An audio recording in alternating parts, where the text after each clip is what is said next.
సాక్షి డిబేట్లో ఇద్దరు సీనియర్ జర్నలిస్టులు కూర్చుని ఒక వ్యక్తి రాజధానిని అవమానపరుస్తూ రాష్ట్రంలో ఉన్నటువంటి మహిళలందరినీ కూడా కించపరుస్తూ అసభ్యకరమైనటువంటి వ్యాఖ్యలు చేస్తుంటే మరొక సీనియర్ జర్నలిస్టు నవ్వుతూ ఖండించకపోవటం అనేది దుర్మార్గంగా భావిస్తా ఉన్నాం.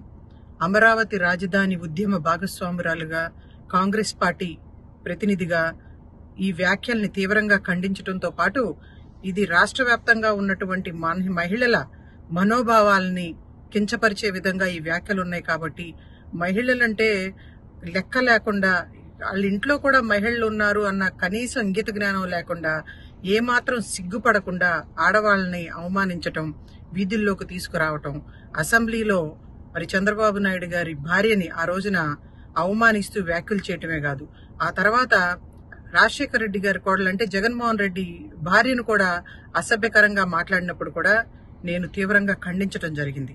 అదేవిధంగా అమరావతి రాజధాని అంటే మన రాష్ట్ర అభివృద్ధి కోసం, మన బిడ్డల భవిష్యత్తు కోసం భూములు త్యాగం చేసినటువంటి రైతుల్ని, మహిళల్ని అవమానపరుస్తూ అసభ్యకరంగా జగన్మోహన్ రెడ్డిగా అధికారంలో ఉన్నప్పుడు పోస్టులు పెట్టి మమ్మల్ని అందరినీ కూడా కించపరిచినా కూడా మేము వాటన్నిటినీ కూడా ఎదుర్కొని ఈ రోజున మళ్లీ అమరావతి రాజధాని పునర్నిర్మాణం చేసుకునేటువంటి పరిస్థితుల్లో మరి ఇప్పుడు మళ్లీ విషం చిమ్ముతూ ఈ వ్యాఖ్యలు చేయటం అనేది అందరినీ బాధిస్తున్నటువంటి అంశం.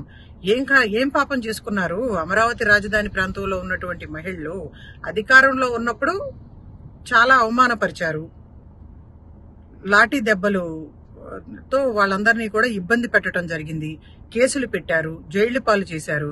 ఇప్పుడు అధికారాన్ని కోల్పోయిన తర్వాత కూడా ఏంటి భూములు ఇవ్వటమే వాళ్ళు చేసిన పాపమా?